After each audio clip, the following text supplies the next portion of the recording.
Hot take. We get Kamala Harris automatically guaranteed in the White House with Biden. If we elect Joe Biden in November, Kamala Harris comes with the package, right? She comes as vice president, but when Biden retires, because we all know this man probably will retire within the next 4 years. That's what all this hand wringing is about, right? He can't make it to the end of his term. He probably could make it to the end of his term, but if I was Joe Biden, I'd deuce out on our too. As soon as I took the oath, I put in my 2 weeks notice. But anyway, what these people are trying to prevent is Kamala Harris inheriting the White House and having a huge advantage in 2028 as the incumbent. So everybody that's trying to convince us that it's a good idea to switch Biden out for Kamala at the top of the ticket is they're operating within machinations. They know it is a better chance that she's going to lose in November than she will win. But they want to keep her from inheriting the White House. The reason I am so confident in this theory that I have is because why would you risk all of the chaos and the disruption and the confusion at the Democratic National Convention in August, this late in the game, at the 11th hour? Why would you risk all of the nonsense that they have to go through with delegates and convincing all the delegates and the super delegates to give her the amount of delegates she needs to secure the nomination? Why would you risk that if you're going to support her as president? Why not support the incumbent and allow her to inherit the presidency, as we all know is probably the most probable outcome in the next couple of years? It's because you don't want to. You don't want to have a black woman as president. That is what we're talking about here. Because we all know there is no guarantee that white people are going to come out and support Kamala Harris in the next 3 months if they put her at the top of the ticket. And if she loses all access to the Oval. And they're not going to support her in 2028 if she decides to run a primary, because she tried a primary in 2020 and that did not work. And so if they put her at the top of the ticket and she loses, they're definitely not going to put her on the ticket again in 2028. Y'all think y'all slick. But see, it's dummies like this that be telling on y'all. Look at this book. Pause to read this if you want, but I'll give you the gist of it. Basically, this he ain't even saying replace with Kamala. He's saying endorse an open contest, then Harris starts in the lead, stalls out, all falls short on early ballots. So basically, this is trying to make us look like we did in January with the GOP, with how they couldn't pick a Speaker of the House and they went through 14 rounds of voting to get Kevin McCarthy, only to fire his 8 months later, right? So this is some Republican logic right here. Look at number 4. Stampede to Mickey Sherrill, Abigail Spanberger. Who the fuck are these people? Who even are these people? Baby, I had to Google them, and it's 2 white women. Are you high, Bill Crystal? Like, were you around in 2016? Were you alive then? Your old should have been. Maybe you was out taking a dementia nap your self. Because why the would we put 2 white women on Democratic ticket when one who has been in politics all her life couldn't win it? You want these 2 strangers on there? Out of here. New Dems crush old Trump. This crack. It has to be crack he's smoking. Or meth. One of the 2. Pause to read this. This she can. I cannot stand this hoe, and I'm so glad I never fell for any of the bullshit that came from the Young Turks, because these people are trash. They are anarchists, and this right here lets you know if she doesn't get the candidate of her choice, she's not gonna support anybody. So, like, who are we trying to please here? Exhibit C, Your Honor. While I definitely expect him to lose, I'm not as entirely convinced Biden can't win the way many Dems are. His opponent is still really bad. What I'm very convinced of is he's not with it enough to do this job for 4.5 more years. Well, guess what? Luckily, he has a placement.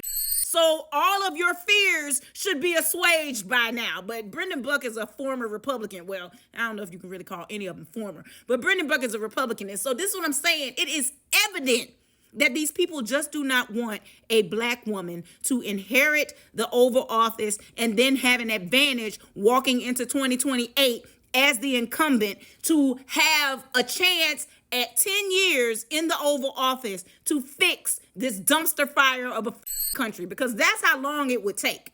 Here, you can see people haven't even made up their minds who they think would be the best. So now we got to work with people's ideals and, fantastical ideologies of who they would want at the top of the ticket. And if you don't put who those people want, even though, the 14 million people who already came out and told you who they want at the top of the ticket, we have pundits and randos on social media talking about Shapiro and Whitmer. Number one, who the is Shapiro? Who is Shapiro? Secondly, I love Big Gretch just like the next person. But guess what? Big Gretch is also a white woman. They're not going to support her, baby. And look at this one. We should flip it and go Whitmer Shapiro instead. Again, this is dumb. Can't make up their minds. I think Harris Jeffries, but Harris Buttigieg. Oh my God, two awful VP options. Like, y'all think y'all gonna please everybody in the few days of the Democratic National Convention? You gonna be able to get thousands and thousands of delegates to agree on a new person.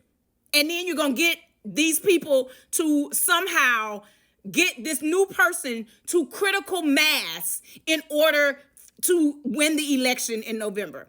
With no ground game, with no ground offices. And if it's not Kamala Harris, with no money. Like, y'all are high.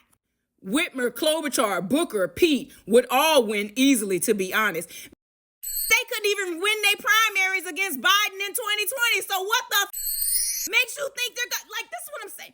Everybody who don't know what the they talking about needs to shut the up.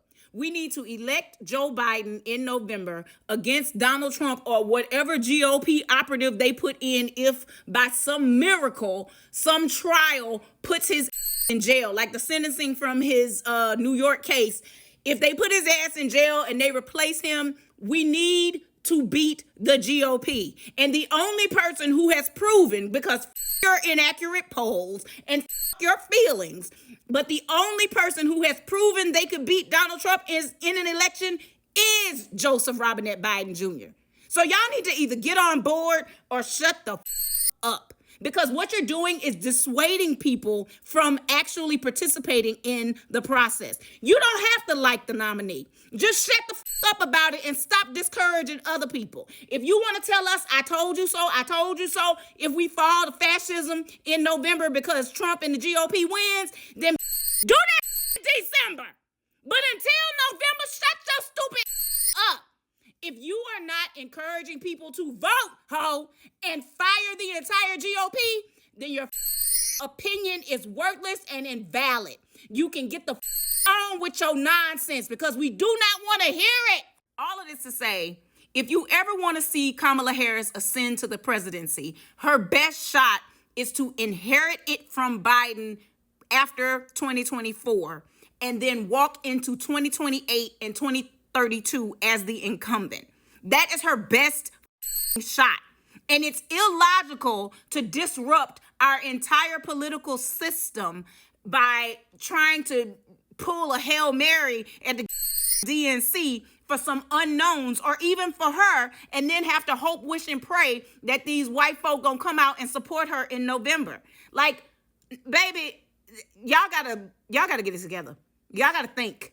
It's time to start using this in here. I know it's smooth as a egg, but try to use it and realize what the most logical path is. The most logical path is to elect Biden and let it unfold from there.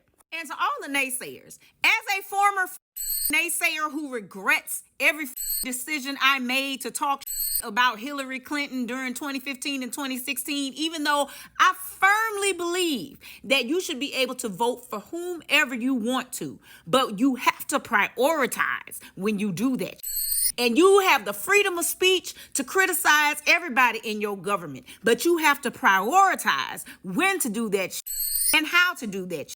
And as somebody that regrets their choices because Trump won in 2016, I'm telling you right now, shut the up until after the election if you don't want to vote for Joe Biden.